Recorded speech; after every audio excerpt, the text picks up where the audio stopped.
Hey guys, welcome to a new video. In this video, we're going to cover a few builds for some of the weapons. We're going to do the Fire Staff, the Life Staff, and the Ice Gauntlet. These are the three weapons that I will be primarily using on launch. I will be starting off with the Life Staff Ice Gauntlet, and then transition into Fire Staff Ice Gauntlet. With that said, let's get right into it. The Fire Staff is lots of damage. Early on, it does struggle with some mana issues, but there's some of the talents and the way we're going to work the tree. You'll kind of alleviate a little bit of those issues, but as soon as you get into about the 30s, 35, especially when you get the dodge restores mana trait from intellect, you're going to see a huge increase in the damage and viability of Fire Mage, or the Fire Staff rather. So we're going to start off with spell focus. Again, talking about that mana restoration. We're going to get 5% mana on hit when you use a heavy attack. You're going to go into Clear Mind next. This is just going to give you more damage when you're above 50% mana. Again, less mana, the faster you kill things, the less mana you use, the more you can kind of just go through, quest to quest, mob to mob, and make sure you're not having too many mana issues. Fireball is going to be the first ability you get at level 3. This ability does great damage. It leaves a burning field that lasts to 6 seconds and does some more damage to the mobs that are in front of you. It's a great way to make sure that you are, killing mobs quickly and getting what you need done. The fourth talent you're going to put in is going to be Clear Casting. If you haven't taken damage, the last 3 seconds, deal 10% more damage. You're casting from range, so this is how you're going to be pulling mobs with your heavy attack to get some mana back. You're going to be doing 10% more damage because you're going to not have taken damage in the last 3 seconds. And you're going to have over 50% mana, so there's going to be another 10% damage on top of that. These combined will allow you to really help sustain that mana, those mana issues that you have. Last point in this tree for now is going to be Flare. Flare is going to make your heavy attacks cost no mana in conjunction with them restoring 5% mana, and you have the 10% damage on top of it. So now you're really starting to get into the mana conservation, damage from range, you have your fireball, so now you're really going to start seeing some of the power of the Fire Mage tree come to life, and the Fire Staff really starting to kind of pick up some speed. We're going to then move into Pyromancer. We're going to take the Pyromania, the damage increased by 20% while holding a Fire Staff, and below 50% max health. You know, once you get to that 50%, you'll start seeing the damage increase. Until then, you have the other 20%. But what we're really coming down this tree for is Incinerate. This is going to do a fire explosion around you, knocking back all enemies, catching them on fire, putting a little dot on them for 6 seconds. This is going to be really good if you pull too many, you aggro too many, maybe you're flagged for PvP, and you run into some people that you have to fight them, and a bunch of melee, you knock them away from you, everyone's happy except for them. Burnout is going to be the next ability. Burnout is going to this is a very good movement ability. It will dash a pretty good distance. The one thing you need to watch out for is if any mobs or even players have a shield up, they will block your burnout rush. So just keep an eye out for that, but it does some pretty good damage. You're gonna use it while moving from quest to quest every 20 seconds. You'll find that is a lot of movement in this game, so this ability really does shine when it's time to start moving around. Once you get those two abilities, we're going to go back into the Fire Mage tree, and we're going to get the abilities gain 15% chance to crit. So just more damage. Obviously damage is the name of the game for the Fire Staff. We're going to go after the crit. We're going to go right in here to the crit damage. So again, working together. A lot of these passages you're going to find they kind of work in conjunction with each other to really build some steam for all of the weapons, not just the Fire Staff. Once we get this, you got the crit, you got the crit damage. Now we're going to go back into the Pyromancer tree. This is where things really start to pick up speed. So now you're going to pick Scorched, which each hit is going to do an additional tick of that fire damage. Then we're going to go down into Cauterize, which heals you for 20% of the damage that it does. Which this is a pretty good sustain ability, seeing as, you know, if you're going to run Fire Staff, Ice Gauntlet, you're not going to really have any sustain. This is where you're going to get that from. And then the last talent here, Incinerate hits twice. So now it's hitting twice. You're getting the double dip on the heal, and you're getting the double dip on the additional burn. So now when you pull a bunch of mobs, you can incinerate them, you can drop your fireball, you know, and then you can burn out right through them, and you will see a lot of damage come through. And this is where the fire staff really shines.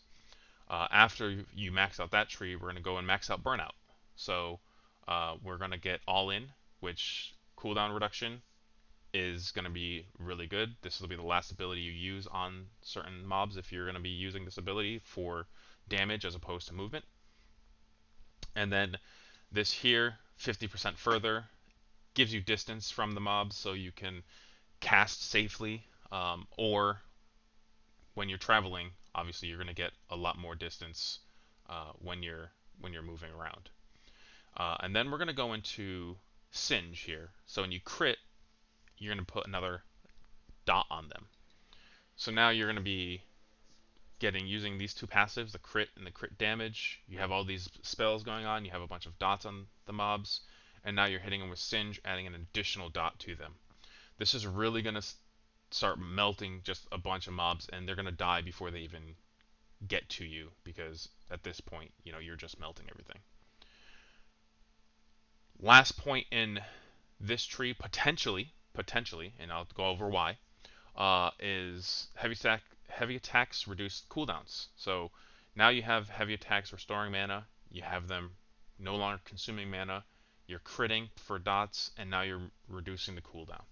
So now you're starting to see we only have 2 more points left, but you're seeing a lot of the Fire Staff and Fire Mage tree and Pyromancer trees coming together and really working well together. So this is where there's a little bit of variation depending on what you're doing specifically. My personal choice for these last 2 points is going to be Scorched Earth, which gives 9 seconds, so you get 3 more seconds of the damage, and then Catch, which gives you 10% of max mana and reduced cooldowns. If you're in a group, if you're leveling with a group, I personally find this path to be much more effective, because if you're in a group, you should have a tank, and then these two, longer burn means more damage, more cooldown reduction, more mana. So this will really allow you to pull out some damage. If you are running solo, you probably should go Let It Burn. When you burn something, you gain 10% Fortify. So this is just damage reduction, because now you are going to be tanking the mobs. And then over here, we have Combat Speed. When you activate an ability, you get 10% haste. So you can just get more movement speed to help you kite around and really, not die, because the mobs start getting a lot harder, obviously, as you level. Again, this is my preferred route here. What I'll do is I'll leave this on the screen, and I will add an image to recreate the leveling path that we went through.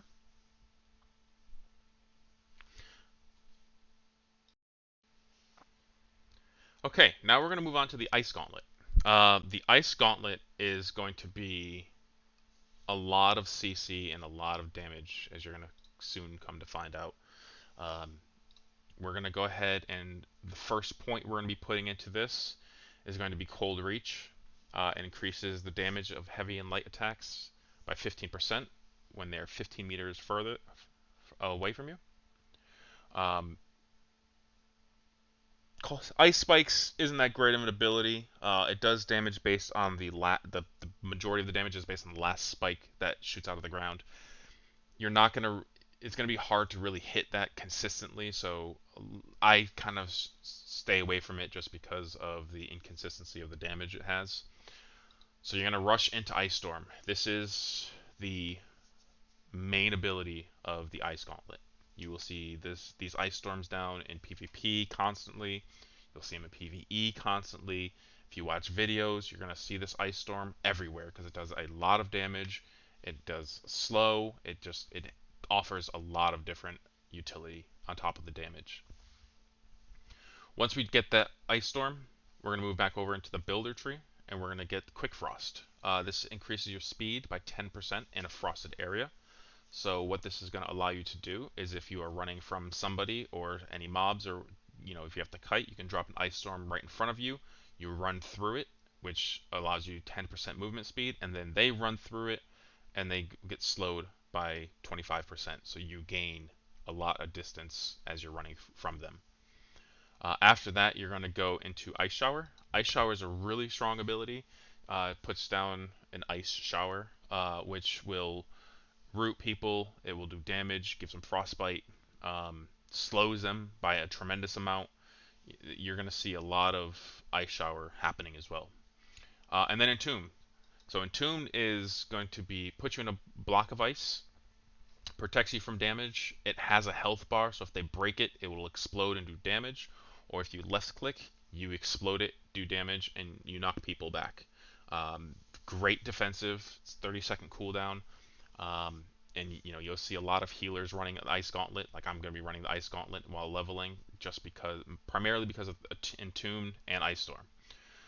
After you get Entomb, you're going to go right down back to Ice Storm, and you're just going to max this out. You're going to take Weakening Gust, which increases the damage, incoming damage increased by 10% for 3 seconds to enemies in it if they're below 50% health. So great ability to have down.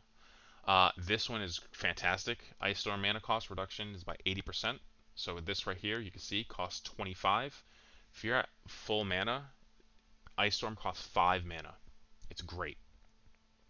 And then lastly, increased damage by 10% for each enemy in the Ice Storm. So now your damage is increased for every mob that's in that Ice Storm, increasing the damage of the Ice Storm on top of everything else you're going to be able to do. After that, we're going to go into Critical Frost. This will increase the critical chance of hitting an enemy in a frosted area by 20%. So now you're getting crit chance while there's a bunch of mobs in there, increasing your damage. And then heavy attacks is going to freeze the target when hit in an ice storm or with frostbite. So now you have some CC on top of it, in additional CC. So you can freeze mobs that are in the ice storm. If they have the frostbite, you can freeze them again, and you're really just controlling, packs like this, or even people if you're in PvP. You're really just kind of controlling them, putting a lot of damage on them. We're then going to go to Critical Rejuvenation.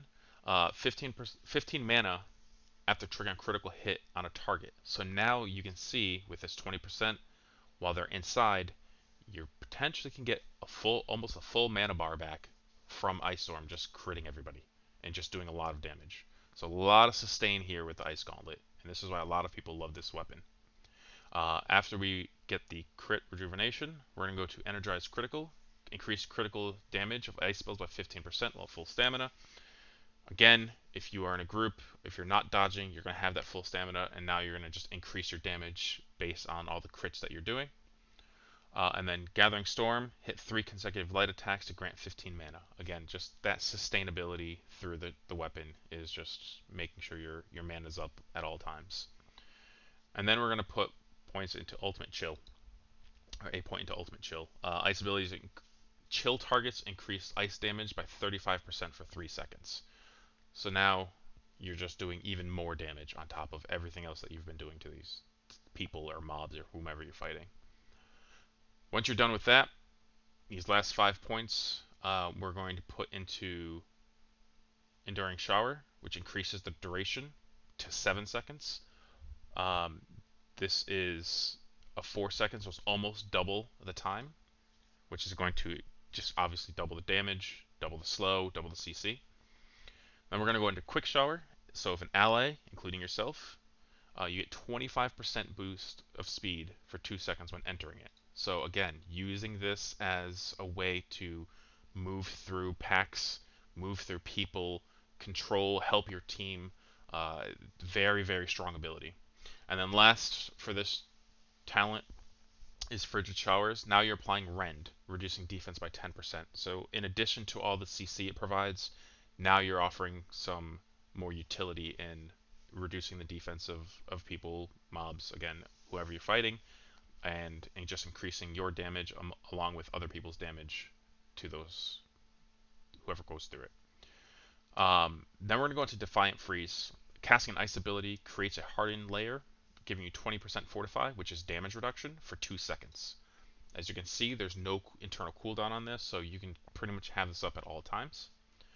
And then the last ability is going to be Strength and Tomb. Increases your defense by 25% for 3 seconds after breaking out. So now you have this 25%, you have 20%. So now you're getting really tanky with this weapon, and it allows you to do a lot of damage, a lot of CC, and some survivability with the Ice Gauntlet. Great weapon, one of my favorites. Again, just like the Fire Staff, I'll leave this on the screen for a second. I'll also put an overlay of the leveling path that we've taken through this last few minutes. Okay, last but not least, we have our Life Staff. This is the weapon that I will be starting with, and along with the Ice Gauntlet. This does a sneaky amount of damage that people don't realize unless you've actually played with it. They just think it's a healer staff, and that's that. One thing that the Life Staff really benefits from is, unlike the Fire Staff and Ice Gauntlet having mana issues early on, the Life Staff does not. And that's primarily because the first point we're going to put in, the light and heavy attacks no longer take mana. So now you're just going to be able to have this damage the entire time without utilizing any of your mana. The next ability, first ability we're going to take is going to be Orb of Protection. You shoot out of, think of it like a light fireball. You shoot a light projectile, does 15% fortify for 20 seconds, heals an ally for 10% of the weapon damage, and deals 146% weapon damage. This has a lot of damage early on. This is just, it's a great ability. That's why we take it second right after this, so we can spam our light and heavy attacks, and we have our Orb of Protection. Next ability we're going to get is Sacred Ground. This is one of the better heals in the game. You'll see this again in a lot of videos of PvP and dungeons where there's a ring on the ground, your team stands in it, and they get healed. You target a player when you drop this. It's not a reticle on the ground, so you target a player, you drop it on them, and other people can run inside of it. The second ability, even though it doesn't have the ability icon on it for whatever reason, is Beacon. So you're going to shoot out light projectile to an enemy, and then it heals all nearby targets for weapon damage. So this is just basically a beam of light.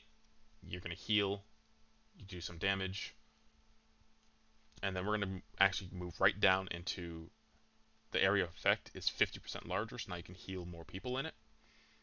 And then it lasts 5 seconds longer, so now you get additional healing. So you rush this because it's just, again, the damage and the healing that it provides on top of Sacred Ground and having Orb of Protection. Great combinations. After that, we're going to right back into Sacred Ground.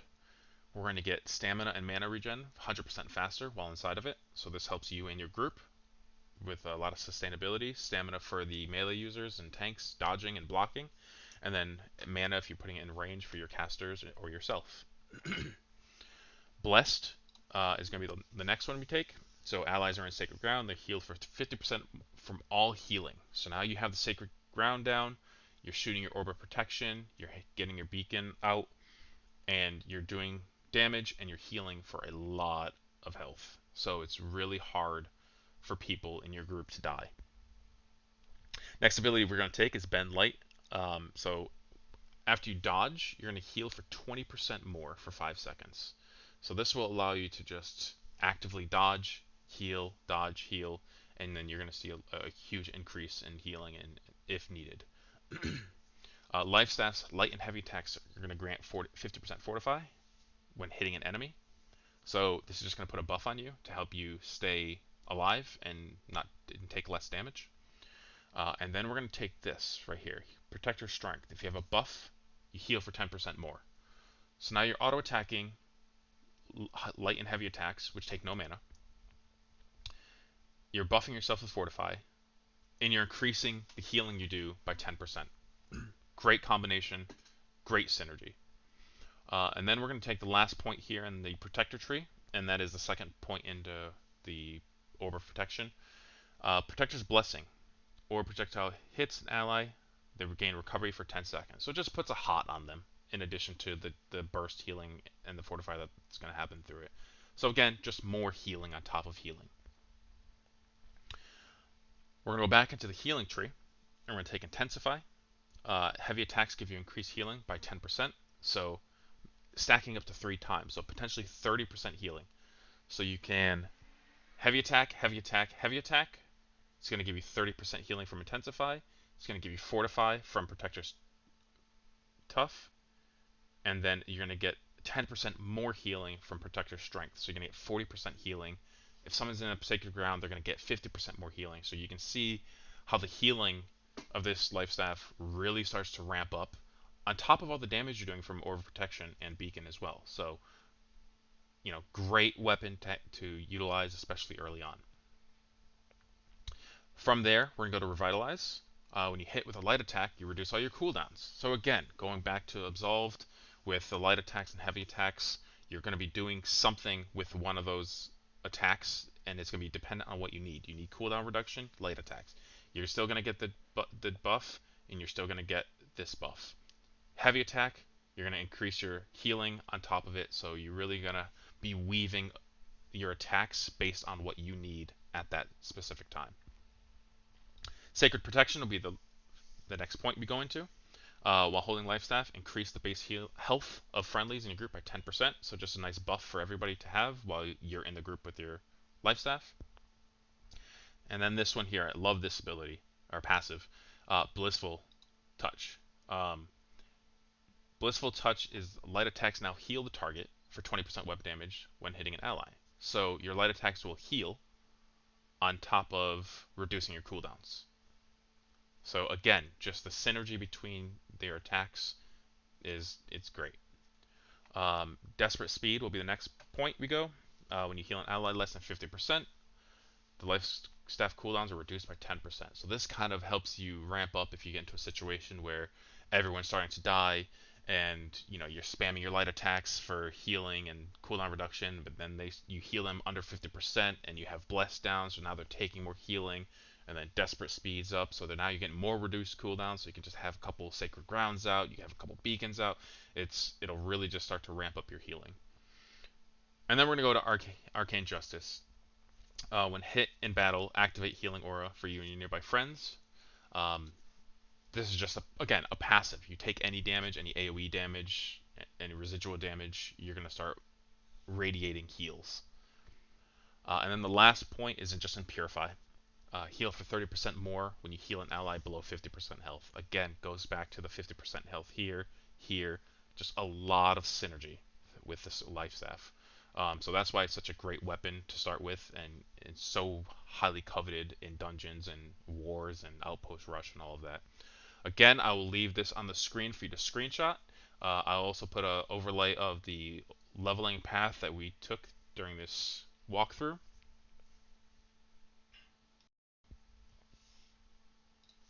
That's going to do it for the Fire Staff, Life Staff, and Ice Gauntlet. Leave comments below if you have any questions, and let me know what you're going to be starting off with. Like I mentioned before, I will be starting Life Staff, Ice Gauntlet, and transition to Fire Staff, Ice Gauntlet. So very excited to see what you guys are going to be starting off with. More videos will come for the rest of the weapons over the next couple days before launch. So stay tuned, hit that subscribe and that bell icon to know when they go live. Also, check the description for my Twitch, Twitter, and Discord, so you also have other avenues to find out when I'm going live or any videos are posted up. Other than that, thanks for watching.